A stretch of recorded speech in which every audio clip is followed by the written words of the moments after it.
just before I picked you up, said it was multiple homicides. Half a dozen units already on scene. 131, please advise. Maybe it's the ghost of that doctor who went schizo and chopped up all those patients. That's not what happened. There are many words we use to describe the evil within. Harrowing. Gruesome.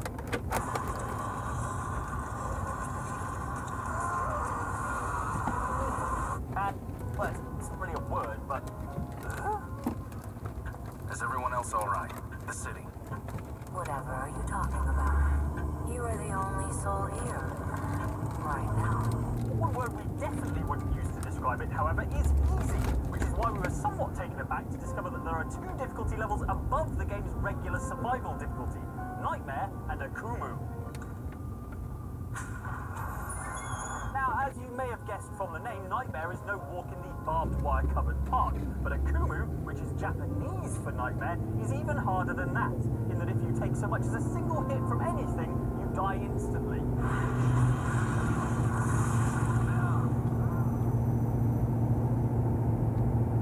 If you played The Evil Within, you'll remember that pretty much all of the game is things trying to hit you, often all at once, in large groups. You have to never get hit by anything in a game where your character is about as mobile as a dumpster full of house bricks. Akumu completion percentage among Evil Within players is currently sitting in the low single digits, so it's provably doable, but it's a bit like deliberately running yourself over with your own car. Technically an impressive feat, but you've got to wonder why you went to all that trouble just to make yourself miserable. The seeds of life grew and strengthened, spread and diversified. Now it required but one more ingredient. A great leader. To unite the quarreling tribes, to harness the power of the land, to build a legacy that would stand the test of time. Running a nation state is hard work. Just ask any of the former citizens of the short-lived nation of Antitropolis. Or I mean, you could ask them if they've been any survivors. It's even harder though when every other country in the world is a supernaturally advanced superpower with no flaws who hates you. That's what happens in strategy games Civilization's higher difficulties. Instead of making the AI more intelligent and resourceful, it just provides them with a succession of powerful buffs that mean you're always on the back foot. The worst example of this is the series Deity difficulty mode, which grants your enemies godlike abilities while you get zip. It's like the computer is playing with cheats on. Cheats are only fair when I'm using them, damn it.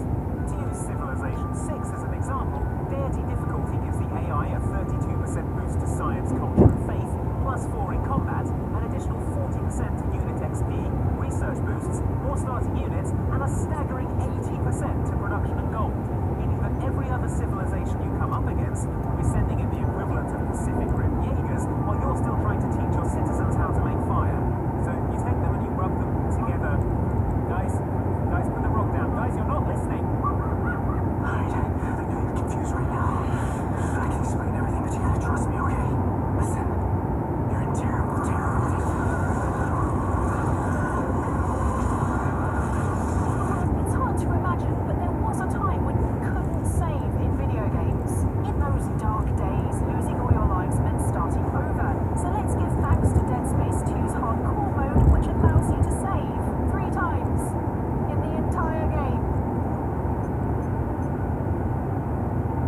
Checkpoints are disabled too, so if you're evenly spacing your saves in this 10-hour game, that's about 1 save every 3 and a bit hours, which is 3 and a bit hours worth of backtracking you'll have to do if you die. And if you remember anything about Dead Space hero Isaac Clarke, it's that he's always dying. There he is, at it again. Well, good luck trying to get him to stop with your Dead Space hardcore playthrough, as the necromorphs are much tougher and do a lot more damage in hardcore mode. And you'll spend a lot more time crying and panicking when they get near you because you don't want to lose 3 hours of progress. Right? Just me? Dead Space 3 also included hardcore mode, but thankfully updated it so that you can save it as many times as you want. Until you die, at which point it erases your save and dumps you back at the start of the game. Still, I'm confident Isaac knows what's at stake here. I can trust him to not die just when it's most inconvenient. Right, Isaac? Oh, we can't blame Isaac. He's just like Bonnie Tyler. Every now and then he falls apart.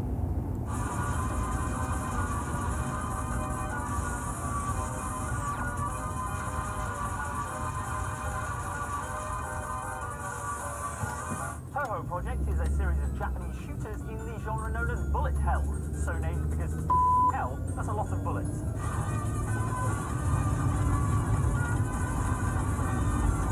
Toho games are nightmarish whirlpools of deadly projectiles at the best of times, but it takes a certain kind of masochist to attempt one of the series games on lunatic difficulty, described as for weird people.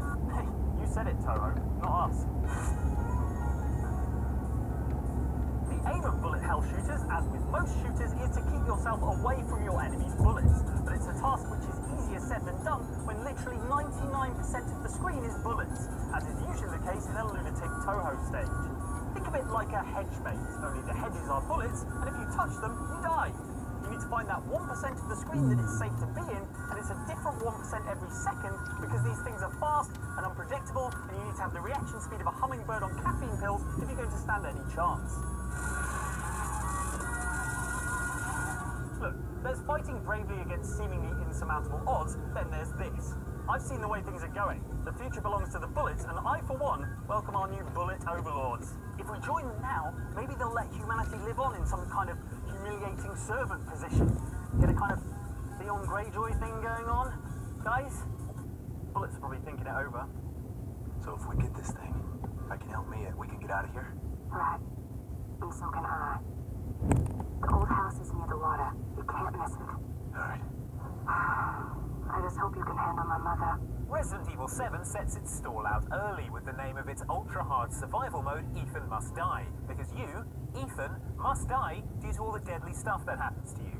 Ethan Must Die mode is a remixed section of the main Resident Evil 7 game, in which you have to make your way to the Baker family greenhouse to kill Marguerite, who you'll remember as being absolutely the worst and mostly made of bees. That's a kind offer, but I think I'll pass. In Ethan Must Die mode, you start with a pocket knife and nothing else, and the enemies are much, much tougher, often able to kill you in a single hit if you're not blocking. Also, the house is now covered in deadly, deadly traps. Items are found in crates around the house, but the crates are randomized, so you never know what you're going to get, from a life-saving weapon, to relatively useless gunpowder, to a massive explosion in the face, because yes, some of the crates are booby-trapped. They should call this mode Ethan Definitely Will Die. To add insult to fatal injury, dying in this mode sends you right back to the beginning, and you have to start all over. But don't worry, if you can make it back to where you died previously, you'll find an angel statue, that if you break it open, gives you back your item. That item's singular because you only get one of the items you died with back, and is chosen randomly. You're welcome. Still, you must get something pretty awesome for beating a mode this difficult, right? You sure do, if you consider an overexposed picture of Ethan looking at his hands awesome, which, I mean, we all do, right? Totally worth it.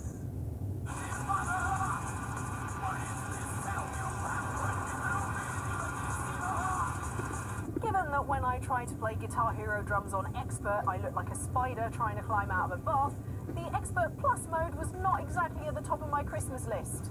And yet that's exactly what Activision introduced in Guitar Hero Metallica, to reflect the fact that Metallica's fastest drum solos sound like someone strafing the drum kit with a machine gun. In order to play Expert Plus mode, which only applies to certain songs, you'll not only need to have mastered Expert drums and be able to keep better time than Lars Ulrich himself, you'll also need to invest in an additional kick pedal for your Guitar Hero drum kit. I mean, technically you can play Expert Plus with a single kick pedal, if you want to grow an additional foot on one of your legs. It's not just managing twice as many kick drum notes though. Also introduced in Expert Plus are ghost notes, which are the restless spirits of notes who have unfinished business on this mortal plane.